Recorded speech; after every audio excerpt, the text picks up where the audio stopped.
ನಮಸ್ಕಾರ ಸ್ನೇಹಿತರೆ, ಎಂದಿನಂತೆ ನೀವೆಲ್ಲರೂ ಚೆನ್ನಾಗಿದ್ದೀರಾ ಅಂತ ಭಾವಿಸ್ತಾ ಇವತ್ತಿನ ಬ್ಲಾಗ್ ಅನ್ನ ನಿಮ್ಮ ಮುಂದೆ ಪ್ರಸ್ತುತಪಡಿಸ್ತಾ ಇದ್ದೀನಿ. ಇವತ್ತಿನ ಬ್ಲಾಗ್ ಅಲ್ಲಿ ಚಪಾತಿ ಮತ್ತೆ ಮಾಮೂಲಿ ದಾಲು, ಅದಕ್ಕೆ ಕ್ಯಾರೆಟ್ ಬಾಯಿಗೆ ಅವ್ರಿಗೆ ಸಿಗ್ಲಿ ಮಕ್ಕಳಿಗೆ ಅಂದ್ಬಿಟ್ಟು ಇಡೀ ಕ್ಯಾರೆಟ್ನೆ ಸೈಡ್ಗೆ ಆ ಕಡೆ ಈ ಕಡೆ ಕಟ್ ಮಾಡಿ ತುದಿನ ಮತ್ತೆ ಸಿಪ್ಪೆ ಎಲ್ಲ ನೀಟಾಗಿ ಎರ್ದು ಹಾಗೆ ಹಾಕಿದ್ದೀನಿ. ಉದ್ದಿನ ಬೇಳೆ, ತೊಗರಿ ಬೇಳೆ, ಬೆಳ್ಳುಳ್ಳಿ, ಈರುಳ್ಳಿ ಮತ್ತೆ ಬೆಳ್ಳುಳ್ಳಿ ಶುಂಠಿ ಪೇಸ್ಟ್, ಅರಿಶಿನ ಅಷ್ಟು ಹಾಕಿದ್ದೀನಿ.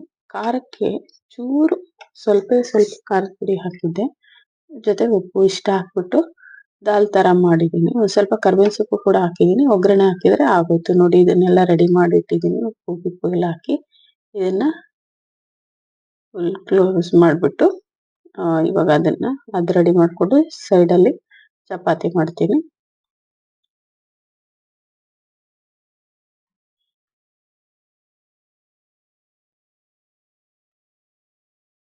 ನೋಡಿ ತೋರಿಸ್ತೀನಿ. ಇಡೀ ಕ್ಯಾರೆಟ್ ಹಾಕಿದ್ರೆ ಇದ್ರ ತುಂಬಾ ಚೆನ್ನಾಗಿರುತ್ತೆ. ಬೆಳ್ಳುಳ್ಳಿ ಎಲ್ಲ ಸ್ವಲ್ಪ ಜಾಸ್ತಿ ಹಾಕಿದ್ದೀನಿ. ಬಾಯಿಸಿ ನೋಡಿ, ಉದ್ದಿನ ಬೇಳೆ ಮತ್ತೆ ತೊಗರಿ ಬೇಳೆ ಮಿಕ್ಸ್ ಮಾಡಿ ಹಾಕಿದ್ದೀನಿ. ಇದಕ್ಕೆ ಅರಿಶಿನ, ಉಪ್ಪು, ಒಂಚೂರು ಖಾರ ಪುಡಿ ಹಾಕಿದೆ. ಖಾರದ ಪುಡಿ ಅಂತೂ ಕಮ್ಮಿನೇ ಹಾಕಿದ್ದೀನಿ, ಖಾರದ ಪುಡಿ. ಯಾಕೆಂದ್ರೆ ಅವಳು ನಿನ್ನೆ ಖಾರ ಅಂತ ಮುಟ್ಲೇ ಇಲ್ಲ. ನನ್ಗಂತೂ ತುಂಬಾ ಚೆನ್ನಾಗಿತ್ತು. ಸಿಕ್ಕಾಬಿಟ್ಟೆ ನಾನೇ ಸ್ವಲ್ಪ ಜಾಸ್ತಿ ದಿನ ಹೊಟ್ಟೆಲ್ಲ ಇದಾಗೋಯ್ತು. ಆಮೇಲೆ ಸ್ವಲ್ಪ ಸಕ್ಕರೆ ಬಾಯಿಗೆ ಹಾಕೊಂಡು ನೀರ್ ಕುಡಿದ್ರೆ ಸರಿ ಹೋಯ್ತು. ಅಷ್ಟು ಚೆನ್ನಾಗಿತ್ತು. ನೋಡಿ ಇದಾಗಿದೆ ದಾಲ್. ಇವಾಗ ಒಂದ್ ಸೈಡ್ ಅಲ್ಲಿ ಹೀಗಿಟ್ಟಿದ್ದೀನಿ ನಾನು. ಈ ಕಡೆ ರೋಟಿ ಮಾಡ್ತಾ ಇದ್ದೀನಿ. ಆಯಿಲ್ ಹಾಕ್ತಾ ಇಲ್ಲ ನಾನು, ಹಾಗೆ ತಂದೂರಿ ರೋಟಿ ತರ ಮಾಡ್ತಾ ಇದ್ದೀನಿ.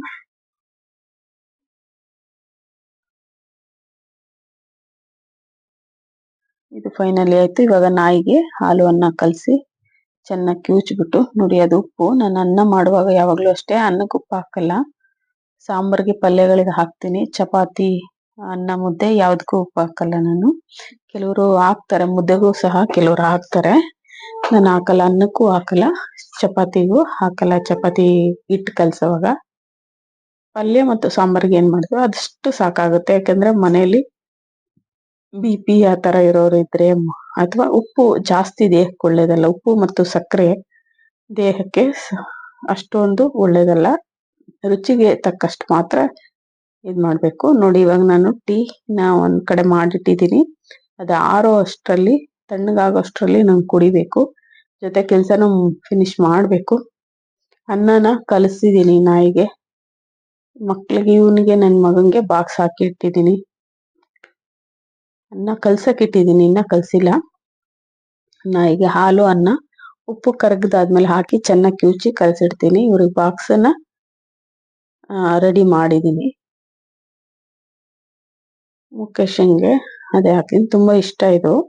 ಆಕ್ಚುಲಿ ಇಡ್ಲಿಗೆ, ತಟ್ಟೆ ಇಡ್ಲಿ ಆ ತರ ಇದಕ್ಕೆ ತುಂಬಾ ಚೆನ್ನಾಗಿರುತ್ತೆ. ಮಲ್ಲಿಗೆ ಇಡ್ಲಿಗೆ ಈ ತರ ಮಾಡ್ಬಿಟ್ರಂತೂ ತುಂಬಾ ಚೆನ್ನಾಗಿ ತಿಂತಾರೆ. ಇವಾಗ ನೋಡಿ ಹಾಕಿಟ್ಟಿದ್ದೆ. ಇವಾಗ ಚೆನ್ನಾಗಿ ಕಿವುಚಿ, ಯಾಕೆಂದ್ರೆ ಚಿಕ್ಕ ಮರಿಗಳಲ್ವಾ, ಚೆನ್ನಾಗಿ ಜೀರ್ಣ ಆಗ್ಬೇಕು. ಅದಕ್ಕೆ ಮೆತ್ತಗೆ ಅನ್ನ ಎಲ್ಲ ಚೆನ್ನಾಗಿ ಕಿವುಚ್ಬಿಟ್ಟು ಹೂವು ಹಾಕಿ ಅದಕ್ಕೆ ನಾಯಿಗೆ ಹಾಕ್ತಾ ಇದ್ದೀನಿ.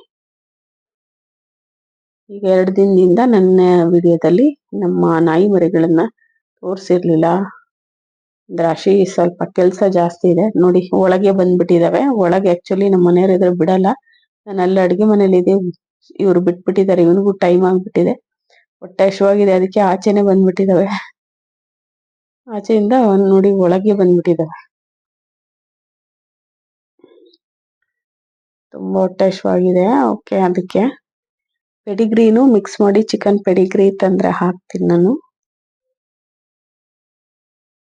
ಹಾಲು ಅನ್ನ ಹಾಕಿದ್ರೆ ಈ ಪೆಡಿಗ್ರಿ ಟೇಸ್ಟ್ ಗೊತ್ತಾದ್ಮೇಲಿಂದ ಹಾಲು ಅನ್ನ ಹಾಕಿದ್ರೆ ಸ್ವಲ್ಪ ಕಡಿಮೆನೆ ತಿನ್ನೋದು. ಸ್ವಲ್ಪ ಹೊತ್ತು ಬಿಟ್ಟು ಮತ್ತೆ 1 hour ಬಿಟ್ಟು ಮತ್ತೊಂದ್ ಸ್ವಲ್ಪ ಆ ತರ ತಿಂತವೆ. ಒಟ್ಟಿಗೆ ತಿನ್ನಲ್ಲ. ಮುಂಚೆ ಆಗಿದ್ರೆ ಒಟ್ಟಿಗೆ ತಿಂದ್ಬಿಡ್ತಾ ಇದ್ವು.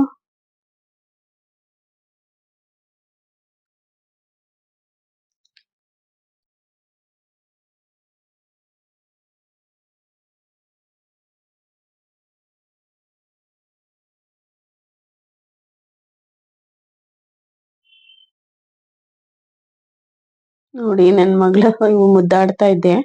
ಒಂದು ವಿಡಿಯೋ ಮಾಡ್ತೀನಿ ಅಂದ್ಲು, ಫೋಟೋ ತೆಗಿ ಒಂದು ಇದು 2 ಜೊತೆಗೆ ಅಂತ ಫೋಟೋ ತೆಗ್ದಿದ್ದಾಳೆ ನೋಡಿ. ಯಾವ ತರ ಎಷ್ಟು ಮುದ್ದಾಗಿದೆ ಪುಟಾಣಿ ಮರಿ. ನಮಸ್ಕಾರ ಸ್ನೇಹಿತರೆ, ಮತ್ತೆ ಭೇಟಿ